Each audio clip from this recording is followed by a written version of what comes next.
सभी प्यारे साथियों को राधे राधे, जय माता दी। एक बार प्रेम से लिख दो कमेंट में जय माता दी। आज हम आपके लिए लेकर आए एक और शानदार क्लास जो आपकी परीक्षा के लिए होगी एकदम बहुत खास। ये क्लास आपकी परीक्षा के लिए रामबाण का काम करेगी। तो चलिए आज शुरुआत करते हैं एक शानदार क्लास की जो महत्वपूर्ण तथ्यों पर आधारित होगी, जो TGT, PGT, assistant professor, UGC NET, Uttar Pradesh के बाहर जहाँ भी हिंदी साहित्य के प्रश्न आते हैं उन सभी परीक्षाओं के लिए एकदम खास क्लास होने वाली है। तो सभी साथी जो प्रद्योत गुरुकुल के विद्यार्थी हैं वो इस क्लास को अवश्य देखें और इस क्लास का लाभ लें। ठीक है, चलिए तो पहला हमने यहाँ पर प्रश्न लिखा हुआ है, निम्न पंक्तियों के रचनाकार कौन हैं। निम्न पंक्तियों के रचनाकार पूछे जा रहे हैं यहाँ पर। तो निम्न पंक्तियों के रचनाकार आपको बताने हैं। यदि आपको पता है तो आप कमेंट बॉक्स में लिख दीजिए और नहीं पता है तो फिर कोई बात नहीं, हम आपको बता देंगे।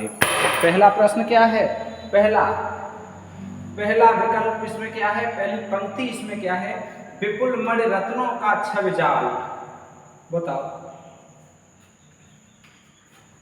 विपुल मणि रत्नों का छवि जाल, विपुल मणि रत्नों का छवि जाल। ठीक है, सबसे ज्यादा मणियां कहाँ होती हैं, पर्वतों पर। पर्वतों पर रहने वाले कवि कौन थे, तो सीधी सी बात है सुमित्रा नंदन पंत थे। जन्म ही उनका कौसानी अल्मोड़ा में हुआ था। तो इस पंक्ति के रचनाकार कौन हुए, सुमित्रा नंदन पंत। ठीक है, सुमित्रा नंदन पंत ने ये पंक्ति लिखी है, विपुल मणि रत्नों का छवि जाल, विपुल मणि रत्नों का छवि जाल। एकदम शानदार पंक्ति है, एकदम महत्वपूर्ण पंक्ति है। ठीक है, विपुल मणि रत्नों का छवि जाल। दूसरा, जीवन का लेकर नव विचार। दूसरी पंक्ति है जीवन का लेकर नव विचार। तो ये जीवन का लेकर नव विचार, ये पंक्ति किसकी है बताओ। जीवन का लेकर नव विचार, जीवन का नया विचार कहाँ से आया है, तो वो आया है शंकर जी के यहाँ से। शंकर, जय शंकर प्रसाद। ठीक है, शंकर, जय शंकर प्रसाद। तो इस पंक्ति के रचनाकार कौन है, जय शंकर प्रसाद। ठीक है, शिव के यहाँ से जीवन का नया विचार आया है, इसलिए जीवन का लेकर नव विचार मतलब जीवन का नया विचार कहाँ से उत्पन्न हुआ है। संसार का नया विचार सबसे पहले कहाँ से फूटा, जय शंकर प्रसाद, शंकर जी से। सभी विद्याओं के आदि गुरु माने जाते हैं शंकर जी। ठीक है, आदि। इसके बाद है सुमन हृदय में सेज बिछाते, सुमन हृदय में सेज बिछाते। तो ये तो बहुत सरल है, सुमन पुष्प किनकी हृदय में सेज बिछाते हैं। सेज का मतलब होता है बिस्तर, सेज का मतलब जहाँ सोते हैं। तो सुमन हृदय में सेज बिछाते, किनके हृदय में सुमन सेज बिछाते हैं, तो छायावाद में महादेवी वर्मा जी हैं।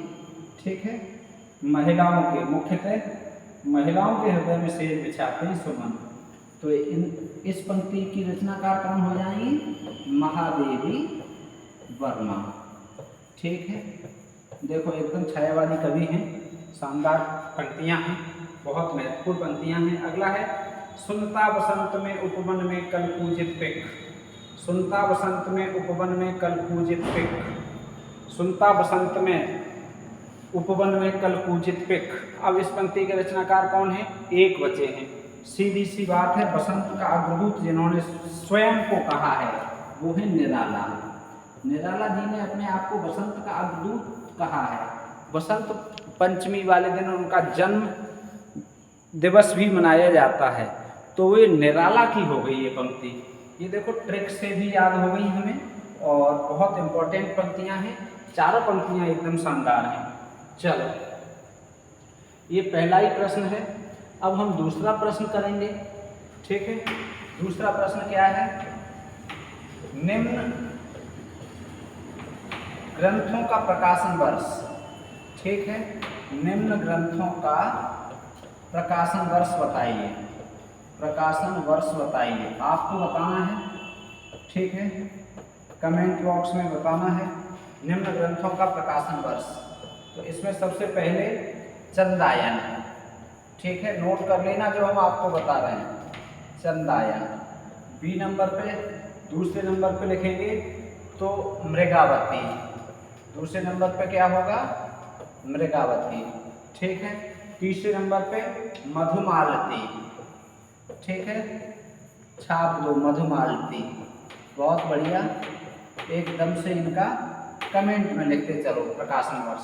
चौथे नंबर पे पद्मा, सॉरी यहाँ 4 सी आना चाहिए था, डी आ गया, कोई बात नहीं, सी कर देंगे, डी। और यहाँ पद्मावत, पद्मावत। चलो अब ये हो गए, अब ये हो गए।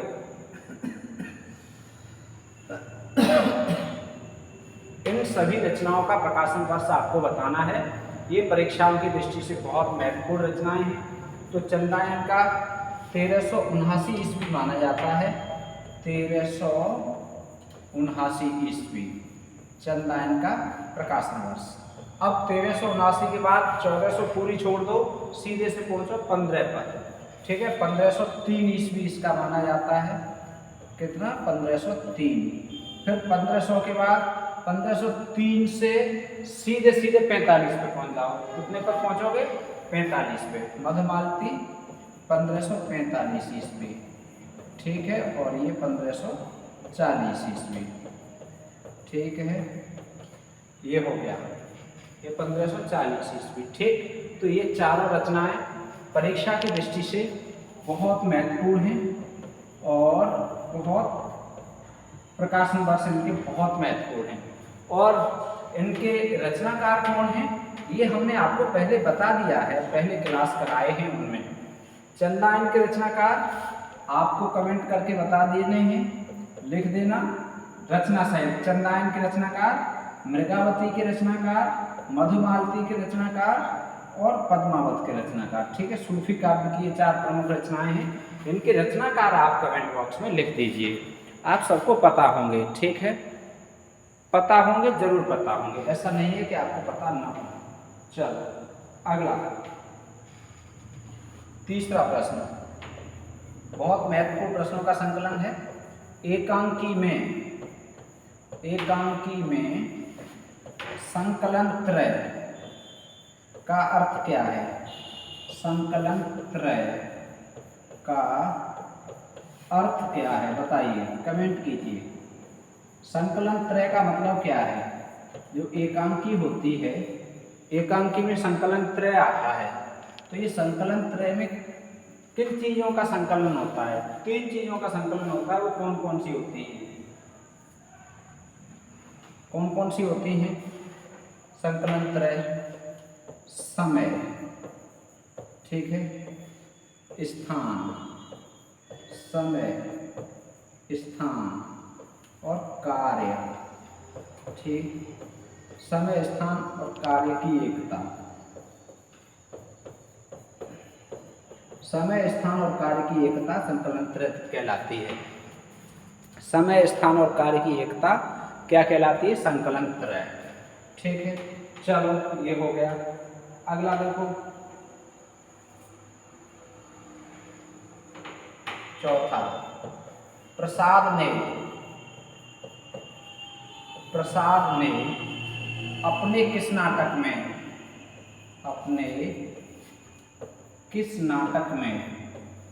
नारी मुक्ति की समस्या उठाई है? किस नाटक में नारी मुक्ति की समस्या उठाई है?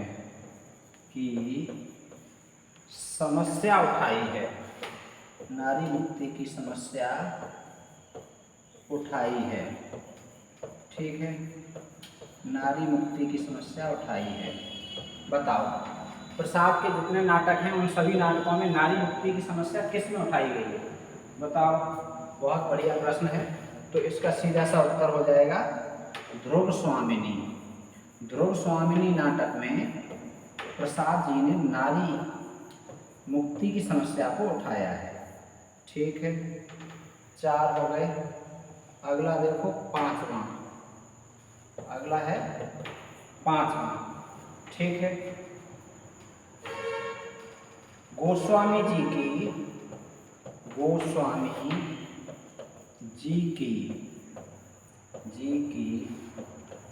कितनी रचनाओं में कितनी रचनाओं में कांड संबंधी वर्णन प्राप्त होते हैं? कांड मिलते हैं, ठीक है। कांड संबंधी वर्णन प्राप्त होते हैं, बताइए।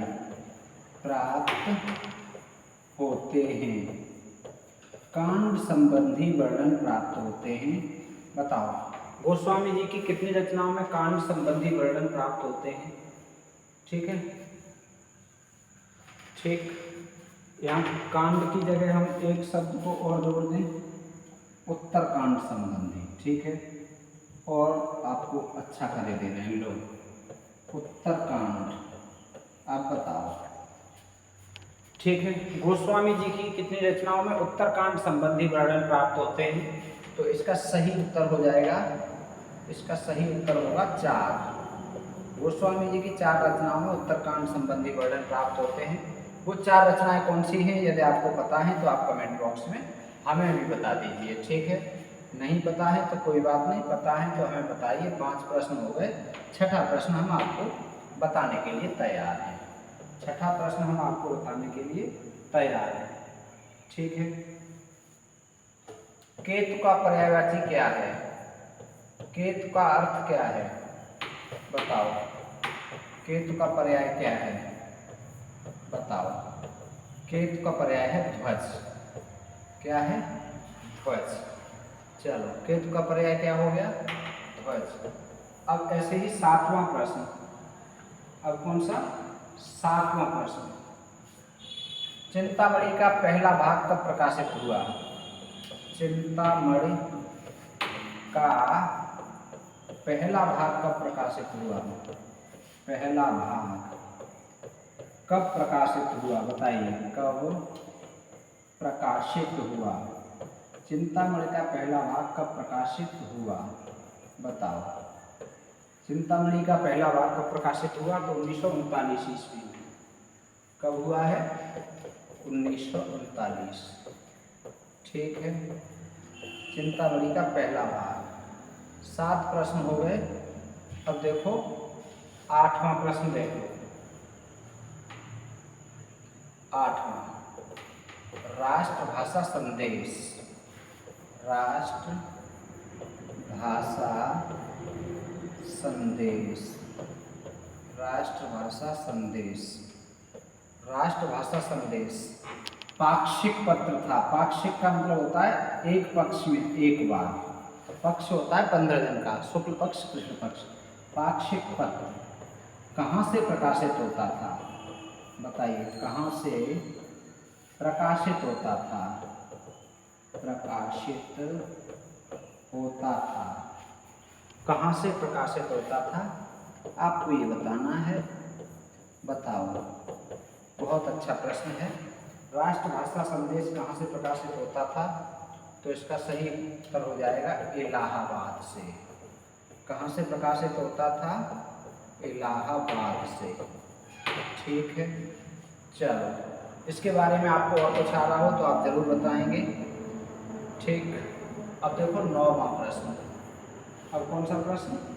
9वां। तो 9वां प्रश्न भी देख लो। मछली घर।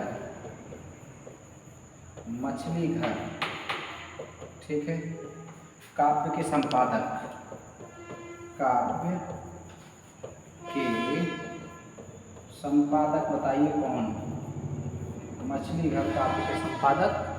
तो मछली घर काव्य के संपादक विजयदेव नारायण शाही। विजयदेव नारायण शाही। विजयदेव नारायण शाही, ठीक है। मछली घर। मछली घर के संपादक कौन है? विजयदेव नारायण शाही, ठीक है। विजयदेव नारायण शाही मछली घर के संपादक कौन है? विजयदेव नारायण शाही। अगला देखो, 9 हो गए। 10वां देख लो। अब 10वां, स्वनिम का अर्थ क्या है? स्वनिम, ठीक है। स्वनिम का अर्थ क्या है? स्वनेम का अर्थ क्या है, कमेंट करते रहिए। स्वनेम का अर्थ क्या है बताओ, स्वनेम का अर्थ क्या है।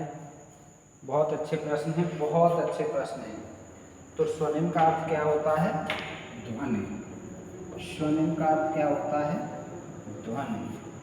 ठीक है। इसके बाद है 11वां, 11वां खलटाही। खलटाही, खलटाही बताओ, खलटाही का दूसरा नाम क्या है, खलटाही का दूसरा नाम बताइए। खलटाही का दूसरा नाम क्या है, बोलो। खलटाही का दूसरा नाम क्या है। खलटाही एक बोली है और ये इसका दूसरा नाम है छत्तीसगढ़ी। खलटाही का दूसरा नाम क्या है, छत्तीसगढ़ी। ठीक है। खलटाही का दूसरा नाम क्या है, छत्तीसगढ़ी। खलटाही का दूसरा नाम। ठीक है। अगला,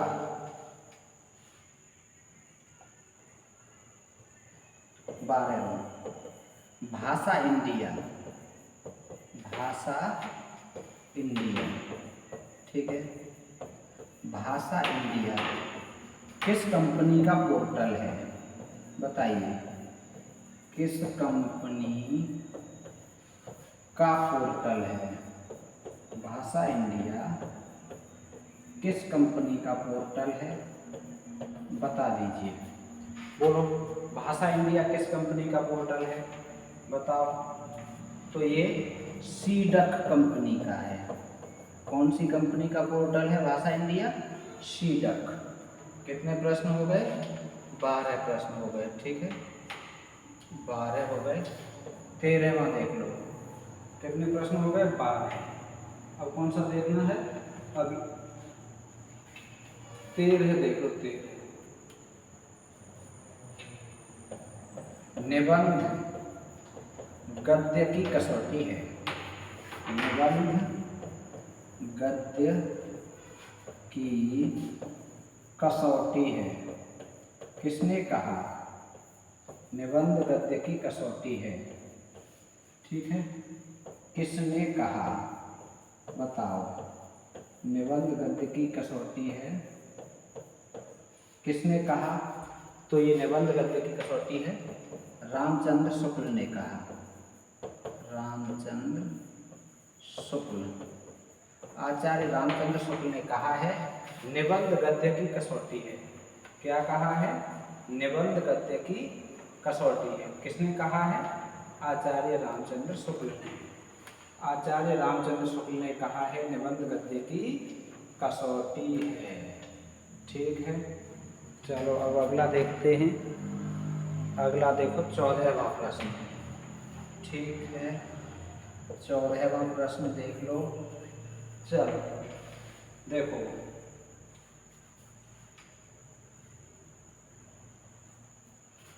सालंकारस्य काव्यता। सालंकारस्य काव्यता, पंक्ति के रचनाकार कौन है, बताइए। सालंकारस्य काव्यता के रचनाकार कौन है, रचनाकार कौन है, बताओ। सालंकारस्य काव्यता, इस पंक्ति के रचनाकार कौन है, तो इस पंक्ति के रचनाकार हैं कुंतक। कौन है, कुंतक। ठीक है। कितनी रचनाएं होगी, कितनी होगी, 14। अब देखो 15वां प्रश्न, अपना मोर्चा। अपना मोर्चा की कथावस्तु बताइए। अपना मोर्चा की कथावस्तु बताइए। ठीक है। अपना मोर्चा की कथावस्तु, अपना मोर्चा की कथावस्तु बताओ। ये उपन्यास है, तो अपना मोर्चा की कथावस्तु क्या है, छात्र आंदोलन। क्या है, छात्र आंदोलन। ठीक है। अपना मोर्चा छात्र आंदोलन। और किनका है ये, तो काशीनाथ सिंह का है। लेखक कौन है इसके, काशीनाथ सिंह। ठीक है, काशीनाथ सिंह का उपन्यास है अपना मोर्चा। ठीक है, 15 प्रश्न हो गए, 15 प्रश्न हो गए 15 प्रश्न। ठीक है, एक और कर लो, 15 हो गए तो। ठीक है, 16 कर लो भैया, भैया जी 16 कर लो, एक और कर लो, 15 के बाद एक और कर लो। ठीक है, महाकाल उपन्यास के लेखक बता दो। महाकाल, महाकाल उपन्यास के लेखक, महाकाल उपन्यास के लेखक बताओ, बताइए महाकाल उपन्यास के लेखक। ठीक है, महाकाल उपन्यास के लेखक कौन हैं? तो इनके लेखक हैं अमृतलाल नागर। जिस पर महाकाल की कृपा होती है, समझ लीजिए उसे अमृत मिल गया, अमृतलाल नागर। ठीक है, अमृतलाल नागर। ठीक, ये हो गया ये। ठीक, तो ये महत्वपूर्ण प्रश्न हो गए, बहुत महत्वपूर्ण प्रश्न है। इन प्रश्नों को एकदम से घोर के पी लो। ठीक है, मिलेंगे फिर। माता रानी आप सब पर कृपा करें। जय माता दी, प्रेम से बोलो जय माता दी।